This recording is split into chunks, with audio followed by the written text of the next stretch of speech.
जिस थाली में खाना उसी में छेद करना, ये कहावत शायद बांग्लादेश पर फिट बैठती है। भारत के साथ रिश्तों को सुधारने की बजाय बांग्लादेश ऐसी हरकतें कर रहा जिससे उसकी खुद की जमीन खिसक रही। लेकिन अब भारत ने साफ कर दिया है कि जो हमारी दोस्ती की कद्र नहीं करेगा उसकी हालत ऐसी कर दी जाएगी कि वो सोने के बदले खाना खरीदने पर मजबूर हो जाएगा।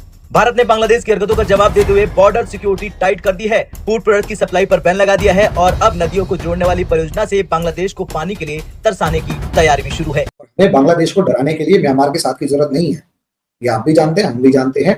जिस दिन मूड किया 4 कान पे मारेंगे, कान पे मारने की भी जरूरत नहीं, बिजली काट देंगे, काम खत्म और बॉर्डर सील कर देंगे। 4 दिन के अंदर ये जितने भी है ना, मतलब तूफान मचा रहे हैं, घुटनों के बल आ जाएंगे कि सिर्फ बिजली काटनी है और हमारे यहाँ से जो भी सप्लाई लाइन है वो बंद करनी है। फरक्का बराज की जो गेट्स हैं वो खोल रखे हैं, वो बंद करने हैं, ठीक है। और बहुत सारी जगहों पे ज्यादा पानी आ जाएगा तो छोड़ देंगे, नहीं आएगा तो रोक लेंगे। खत्म, bye bye, tata, good bye, गया। कंगाली की कगार पर पहुंच चुका है बांग्लादेश। बांग्लादेश की हालत यह हो गई कि जिसका GDP to tax ratio world का सबसे कम में से एक है, वो कंट्री अब कंगाली की कगार पर पहुंच चुका है, क्योंकि टैक्स रिफॉर्म्स बांग्लादेश में हुए नहीं बहुत टाइम से और नई गवर्नमेंट जो आई है उसके सामने हालांकि वही जनाब जिन्होंने ग्रामीण बैंक स्टार्ट किया था, बैंक जिसने स्टार्ट किया हो उस आदमी ने, उसको इकोनॉमिक्स तो आती ही होगी ना, और वो नोबेल पीस लॉरिएट भी है। लेकिन गवर्नमेंट चलाना एक काम और नारेबाजी करना एक काम, गवर्नमेंट पलटना अलग काम होता है, गवर्नमेंट को रन करना अलग काम होता है। रन ये नहीं कर सकते, इसमें कोई शक नहीं है।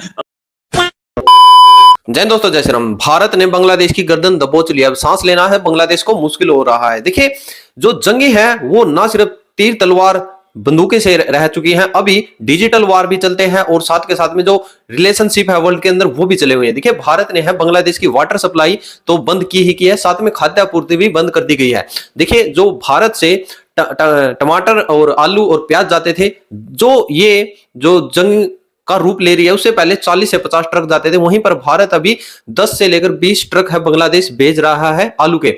वहीं बांग्लादेश ने बतौर इश्तिहार निकाल दिया है कि भाई हमें आलू और प्याज की सख्त जरूरत है, जहां पर चीन, पाकिस्तान और तुर्की से भी है जो प्याज है बांग्लादेश को सप्लाई हो रहा है, बट वो बहुत कम मात्रा में है। और 2023 और 24 की बात कर ले तो हम 1.5 लाख टन आलू भारत से बांग्लादेश के अंदर गया है। और वहीं प्याज की बात कर ले तो 27 से 28 लाख टन प्याज है जो गया है, जहां पर 20 करोड़ डॉलर जो भारत ने है बांग्लादेश से कमाए हैं। और साथ में वित्त वर्ष की बात कर ले तो बांग्लादेश को 1.5 करोड़ का चावल भी भारत ने भेजा है। बट ये सारा बिजनेस है ना, अपने हिंदू भाइयों के लिए भारत सरकार ने लात मार दी। आप लोग वीडियो देखिए। बांग्लादेश जो टेरिटरी है ना, उसके लोगों की एक इंडिजिनस मूवमेंट थी। जब उन्होंने अलहदगी ली है उसमें किसी और का कोई रोल नहीं था। उन्होंने अपने राइट्स के लिए अपने इख्तियारात का इस्तेमाल किया, अवामी ताकत का इस्तेमाल किया। उन्होंने तहरीकें भी चलाई, ठीक है, उलमा ने भी चलाई, उस्ताद ने भी चलाई, एक जज्बा पैदा किया, पूरी कौम बन के वो लड़े और वो अपना उन्होंने वतन ले लिया अलहदा। आज भी उनके अंदर वो चीज़ उनके खून में बसी हुई है। आप देख लें कि जब भी कोई वहाँ पे अगर मरूसी सियासत आती है, अगर वहाँ पे किसी की हक तलफी की जाती है, नजायज़ फांसियाँ दी गई जमात इस्लामी को, हसीना वाजिद को उल्टा दिया उन्होंने, वो ये उसी का खुमियाजा है ना। ये उनके डीएनए में शामिल है कि वो किसी भी नाजायज चीज को एक्सेप्ट करने के लिए तैयार नहीं है। कैसे डील करना है। बांग्लादेश की आर्मी जो है वो आपको लिस्ट भेज रही है कि जो हमारे को मशीन गन्स दे दो, 40,000 शेल्स दे दो, कैनन शेल्स दे दो, ये दे दो, वो दे दो।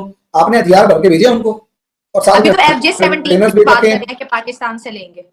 हाँ बिल्कुल। उसके बाद वो बांग्लादेश के अंदर खूब शोर मचा रहे हैं कि जी हम तो चाहते हैं कि पाकिस्तान वाले हमारे को न्यूक्लियर बम भी दे दें, और आप 150 रुपए किलो के हिसाब से न्यूक्लियर पाव किलो वाले बम भी बेच रहे हो। मेरे ख्याल से मामला कोई दिक्कत नहीं है। हाँ, बस ये है ट्रेड रूट खुलने से जो बेनिफिट होगा वो होगा, बाकी कुछ नहीं मिलेगा। बाकी आप मुस्लिम उम्मा की बात करते हैं तो आप अपने इस मुस्लिम उम्मा की कड़वी सच्चाई समझ लीजिए। एक मुसलमान ने दूसरे मुसलमान को जान से मारने के लिए तीसरे मुसलमान को अमेरिका के हाथों बेच दिया। ये आज की आपकी, और चौथा मुसलमान ये सारा तमाशा देख के चुप बैठा हुआ था और अंदर ही अंदर खुश हो रहा था कि अच्छा वो मेरा कांटा सा निकल गया। और 5वां मुसलमान जो मर चुका है वो ऊपर से अब हुए मिली नहीं मिली मैं नहीं जानता, लेकिन अगर वो नीचे देख रहा है तो उसे समझ में आया होगा कि वो क्यों मरा। ये बातें बताई नहीं जाती, नजर लग जाती है। दोस्तों, भारत की जो मिलिट्री स्ट्रेंथ है वो बहुत ज्यादा है पाकिस्तान और बांग्लादेश के कंपैरिजन में। हम चाहें तो 1 या 2 दिन में बांग्लादेश का काम तमाम कर सकते हैं, लेकिन पॉलिटिकल डिसीजंस इमोशन से नहीं लिए जाते। हम दुनिया की 3rd स्ट्रॉन्गेस्ट एयरफोर्स है, 4th मोस्ट पावरफुल नेवी है, और प्राइम मिनिस्टर मोदी ने जो एक काम किया है नॉट टू अटैक बांग्लादेश। वो डेमोन्स्ट्रेट करवाता है एक मॉडर्न जियो पॉलिटिक्स की शिफ्ट की तरफ। नीति जो चाणक्य नीति बोलते हैं, उसके अंदर पहले क्या था, आप प्लान कीजिए, अटैक कीजिए, काम खत्म कर दीजिए। अभी वो दिन खत्म हो गए जब मोस्ट पावरफुल कंट्रीज वो जाकर जो वीक कंट्रीज हैं उनके ऊपर डोमिनेट किया करती थी। अब वो काम नहीं चलता है। भारत के अंदर कितने लोग हैं, वीडियोस बन रही हैं कि हमें मिलिट्री एक्शन लेना चाहिए बांग्लादेश के खिलाफ, जो कुछ वो वहां पर कर रहे हैं हिंदुओं के साथ और भारत के खिलाफ, क्योंकि जिहादी मोहम्मद यूनिस वहां का प्रेसिडेंट बैठा दिया गया है डीप स्टेट की तरफ से।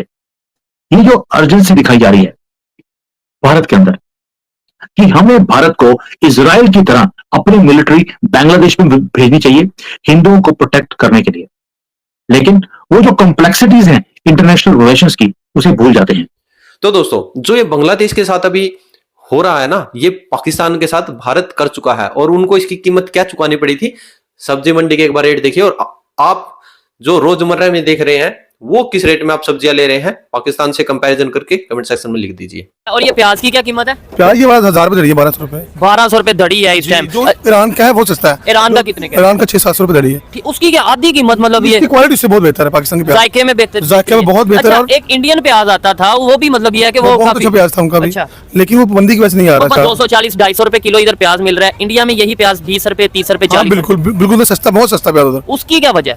उसकी वजह उनके पास जमीन बहुत है, किसान को फैसिलिटी देती है हुकूमत, यहाँ किसान को मिलता ही क्या है। अच्छा, ये रीजन हो सकती है, नहीं तो अदरवाइज पानी फ्री है, अच्छा फुल फैसिलिटी फ्री है यार। तो इनकी नस्ल बता देना, ये मछली कौन सी है? ये सर चेड़ा फिश है। और ये कितने रुपए किलो है? ये 550। ये कौन सी मछली है? ये माँ शेर। माँ शेर जी सर, बड़ी जबरदस्त लग रही है देखने को। ये कितने रुपए किलो है? ये सर 900 रुपए किलो है। और ये पतली सी, ये जो साथ मली फिश है, दरिया की होती है, बगैर कांटे के। ठीक है, ये 650। पिछले हफ्ते मैंने आलू 1 से 250 रुपए दरी दे रहा था, दूसरे ने मुझे 300 रुपए दिया था। मैंने उसको जाके कहा, ठीक है, आज आलू की क्या रेट है? आज आलू का क्या रेट है जी? पहली बात, अब जब यहाँ पर बोली होती है ना, बोली जी जी, ये खीरा ना, खीरा, ठीक है, ये आपने ये लेना, ये वाला नहीं लेना। हाँ बिल्कुल, ये तो अच्छा नहीं लगेगा। जब बोली पे होते ना, तो आप अगर ऐसे चेक भी करोगे तो वो आगे से आपको सुनाएंगे। ये देखे, मैं आप यहाँ तो ग्राहक पसंद से लेता है और वहाँ पर कोई बोलता नहीं है, वो 1 मिनट भी नहीं बोलेगा। कोई बोली होगी ना, ये अगर 5000 नहीं 5000 की, आप बोलेगे 100 रुपए छोड़ दो, वो नहीं छोड़ेगा, वो आपके जुम्मे होगी है। आप उसको उठाओ ना उठाओ, आपको यहाँ पर छांटी करते ये सब चीजें भी नहीं है। लोग लेंगे भी तो वहाँ से 50 रुपए किलो लेके 100 रुपए बेचते हैं। फिर मैं ना सऊदीया गया था, मुझे इंडिया मिला, वो कहता है हमारी हुकूमतें इतना फैसिलिटेट करती है हमें कि आप सोच भी नहीं सकते। ठीक हो गया। ये मोदी को कहते हैं, बुरा कहते हैं, लेकिन हमारे यहाँ बुरा कहते हैं, लेकिन हमें कोई तंग नहीं करता। वहाँ पे गुजरात में वो मुस्लिम था, मैं बैठ के डिबेट हुई उसके साथ। अच्छा, 1 घंटा बैठा ना उसके साथ, मैं कहता है कोई परेशानी नहीं है हमें, पहले सारा थे, आपको इससे मसला ही। तो दोस्तों, आप लोगों ने देखा, देखिए भारत है अभी जो फिलहाल है ना, देखिए आप लोगों ने देखा होगा कि जैसा कॉफी विद सुमित जैन भाई ने बताया है कि जो आप लोग भी, मैं भी, या सभी कह देंगे भाई इत्तू सा मुल्क है, कर दो चढ़ाई, कर दो खत्म बांग्लादेश को। नहीं भाई, ऐसा नहीं हो सकता, क्योंकि जो आज इंटरनेशनल भारत ने रिलेशनशिप तैयार की है वो सालों, यानी कि 70 साल 80 साल उसको लग गए हैं। वहां मोदी साहब ने 10 साल में जो ये प्रचंड अखंड भारत की नींव रखी है, उसको लेकर वो इमेज खराब नहीं करनी है। अभी क्या है, धीरे धीरे डिपेंड कर रहा है भारत, हर वर्ल्ड की हर कंट्री को डिपेंड भारत पे हो रहे हैं, अमेरिका हो, क्योंकि भारत के अंदर जो खपत है हर चीज की, वो है भारत को सबसे ऊपर लेके जा रही है। जो आप सोच रहे हैं ना, जनसंख्या विस्फोट है, इसका भी भारत फायदा ले रहा है। कोई भी दुनिया में आज कोई भी कंपनी हो, टेक्नोलॉजी में हो, ऑटोमोबाइल में हो, वो भारत के अंदर आती है, लॉन्च करती है, कंपनियां लगाती है, भारत को रोजगार मिल रहा है, उनको वहां भारत से इनकम हो रही है। अब मोबाइल एप्पल का यूज कर रहे हैं, मुंबई में, दिल्ली में लगे हैं, और साथ में ही जो आप और मैं इंटरनेट यूज कर रहे हैं, गूगल यूज कर रहे हैं, वो तमाम भाई कोई भी देश है वो भारत से क्यों रिलेशन खराब करेगा भाई? आज के टाइम पे सिर्फ और सिर्फ पैसा है, और भारत एकमात्र एक ऐसा देश है जो पैसे को ठुकरा करके अपने बांग्लादेश के अंदर बैठे हिंदू भाइयों के लिए लड़ा है। उसने इतना व्यापार है जो मैंने आप लोगों को बताया है, जो अरबों खरबों में है, उसको ठोकर मार दी है, कर दिया है बांग्लादेश खल्लास।